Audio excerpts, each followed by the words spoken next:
Goeiemôre vriende, hier so aan die begin van 'n nuwe week. Dit is vandag Maandag, die 29ste September 2025, alweer amper die einde van 'n maand, né? Dit is ek sê altyd vir julle, dit is vir my net ongelooflik hoe die maande net eenvoudig en die jare eintlik for that matter net so verbyvlieg, né? Kom ons raak stil en dan dra ons hierdie week met al sy verpligtinge, met al sy uitdagings en met al sy lekkerhede ook sommer so aan die Here op.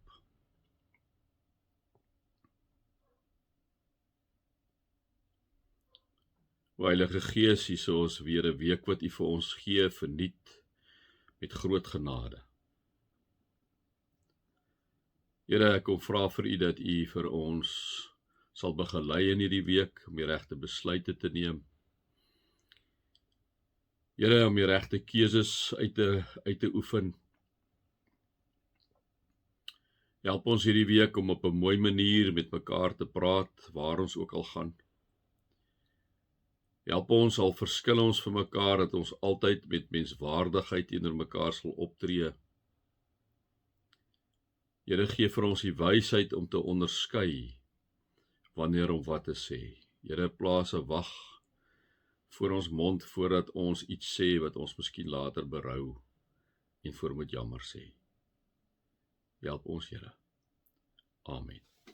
Vriende, mag julle God se liefde ervaar, Jesus se genade ervaar en die Heilige Gees se teenwoordigheid ervaar.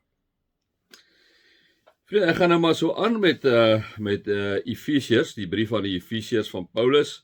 Dit weer julle daar patent maak wanneer Paulus praat, hierso in vers 1 sê hy, aan almal in die Efese wat aan God behoort en in Jesus Christus glo. En wat het die ouens dan ook sê, liewe vriende, hierso die ouens wat so 'n bietjie meer dieper gaan kyk het, na hierdie tipe dinge, ek net gou daai enetjie hierso, ja, hierso sê hulle sê in die oorspronklik van die vroegste tyd af staan aan almal wat aan God en Christus Jesus glo, nie net aan die Efesiërs nie, né?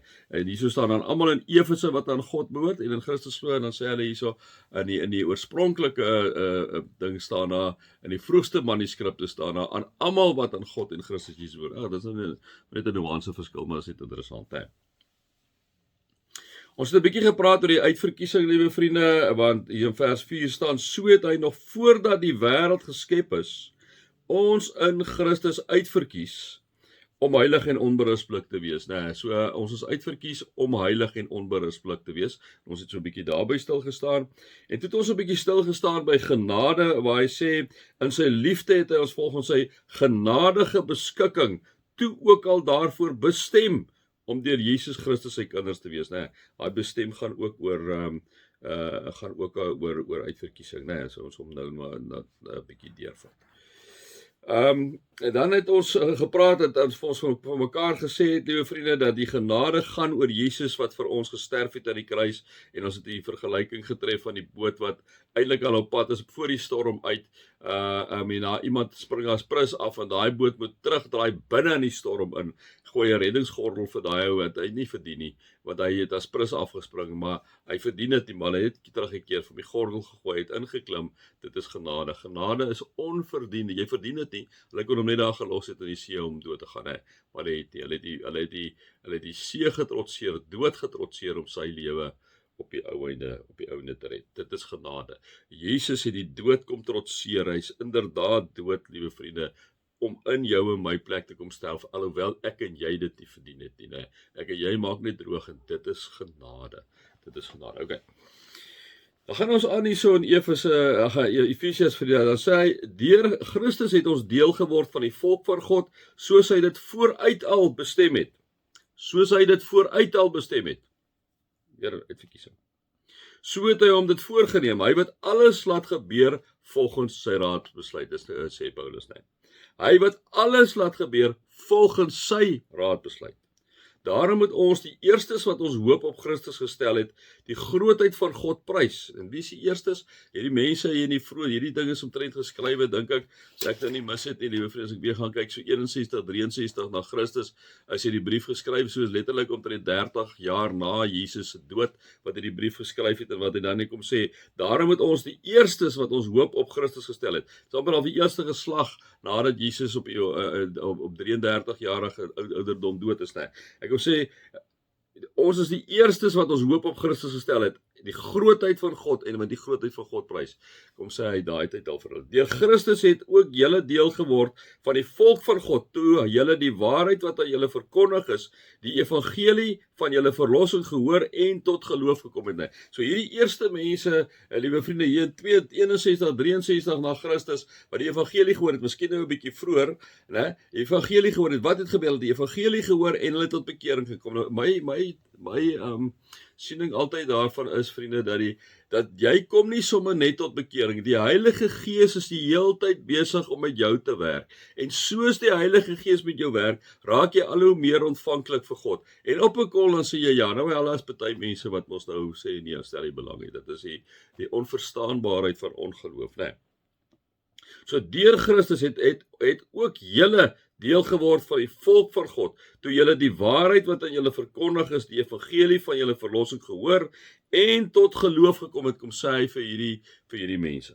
In Christus het die Heilige Gees wat deur God beloof is, julle as die eiendom van God beseël. Die Heilige Gees is die waarborg dat ons ook verder sal ontvang wat God beloof het, wanneer hy almal wat aan hom behoort volkome sal verlos. Daarom moet ons sy grootheid prys, né? So dit gaan om die grootheid van God te prys, gaan oor die genade van God, dit gaan dat ek en jy inderdaad heilig en onberispelik moet lewe. Dit gaan daaroor, liewe vriende, dat hy vir ons op die ouende sê, maar hoor hierso, hierdie genade is onverdiend wat aan julle gegee is. En dan kom sê hy vir ons inderdaad, maar die Heilige Gees is die waarborg dat ons ook verder sal ontvang wat God ons beloof het, né? Die Heilige Gees is uitgestort op ons. Ons het die Heilige Gees ontvang, liewe vriende. Die Heilige Gees lewe binne in ons. En wanneer die Heilige Gees binne in ons lewe, is die gawes van die Heilige Gees ook in ons gegee, inderdaad, wat dit ook al mag wees wat die Heilige Gees ons mee toevertrou om vir ons te gee. Die een ding, net gou iets oor die gawes van die Gees en al die goed wat ek net gou vir julle wil sê. Wat is dit, Dani Botha, wat sê oukie, wie sê pastoor nou, ou wat so lekker sing, wenners daai tyd. Ek bedoel, dit is vir my baie sad, vriende, as ouens die opmerkinge maak wat hy gemaak het van die wegraping en dan gebeur het. Niemand weet dit nie. Die Bybel is tog duidelik daar. Jesus sê, selfs hy weet dit nie. En dit voel vir my net, dit is ouens wat probeer ligtheid kry, is ouens wat probeer granderig klink, liewe vriende, en dan het hulle die 10 verskonings op die ou einde, wanneer die goed wat hulle voorspel het nie gebeur nie. En daarom sê ek, wees ligtig vir pastore en predikante wat begin om sulke goeders te sê. Wees ligtig vir pastore en predikante, liewe vriende, wat net genesingsdienste daai uiteindelik net om getalle te trek op jou. Hulle kom absoluut ongelooflik voor. Ek sê nie God genees nie. Maar wees maar op die uitkyk. Wees versigtig, vriende. Wees versigtig. Ek dink maar net dit is vir hom net op baie spesifieke punt nou. Dit was vir hom klein onverantwoordelik. En dit is ook ek altyd vir julle sê, we gaan baie nederig om met die feit dat Jesus het vir my gesê, God het vir my gesê. Dit is nou presies vir wat met hom gebeur het. Die Here het definitief vir hom gesê. En nou lyk dit die Here het dit nie vir hom gesê. So mense manipuleer ongelooflik daardeur, liewe vriende, deur te sê God het gesê, maar wat sê ek en jy nou? Ek het 'n woord van God ontvang. Vriende, ek hardloop maar wye draaie om hierdie manne wat daai goedjie sê. Hoor, ek sê dit in my eerlik vir julle, ek het dit maar sommer van my afkry. Ek hardloop wye draaie om hulle. Wat ek en jy hoogstens kan sê, is dat ek en jy kan sê, weet jy, ek het terwyl ek gebid het, was daar net hierdie belewenis wat ek gehad het. Ek het hierdie belewenis gehad dat ek met jou moet kom praat. Moet nou nie God daarby insleep nie. Om dan te sê, ek het die belewenis dat God vir my sê ek moet vir jou kom sê nie. Besop daarvoor, liewe vriende. Besop daarvoor, ons het dit nou weer gesien. Al wat ek en jy gaan wees, gaan my eens maar nederig. Gaan sê, weet jy, ek het terwyl ek daar by die water of in die berg gesit het, of terwyl ek die woord gebestudeer het, weet jy, het ek hierdie belewenis net hier by my opgekom, ek wil graag met jou kom praat. Ek wil net vir jou kom sê, weet jy, ons dink aan jou, of ek wil vir jou kom sê, weet jy, die Here is lief vir jou. Maar moenie verkom daar opstaan en sê, ek het hier gesit en die Here het vir my gesê, ek moet vir jou kom sê nie. Vriende, bly maar eerder weg daarvan, hoor. Moenie God intrek by jou gedagtetjies wat jy dink hy vir jou kom sê nie, hoor. Wees maar nederig daar, wees rustig oor dit wat jy sê maar net wat jy dink. Moet nou maar nie God net daarby intrek sommer nie. Wees versigtig vir hierdie manne, vriende, en hierdie vroue, wees baie versigtig vir hulle. Dit is mense, en ek sê nie weet dat dis daar in die geval, glad nie, dis nie wat ek sê nie. Ek sê net, wees versigtig, dis baie van hierdie mense wat ontsaglik manipuleer deur hierdie tipe van dinge.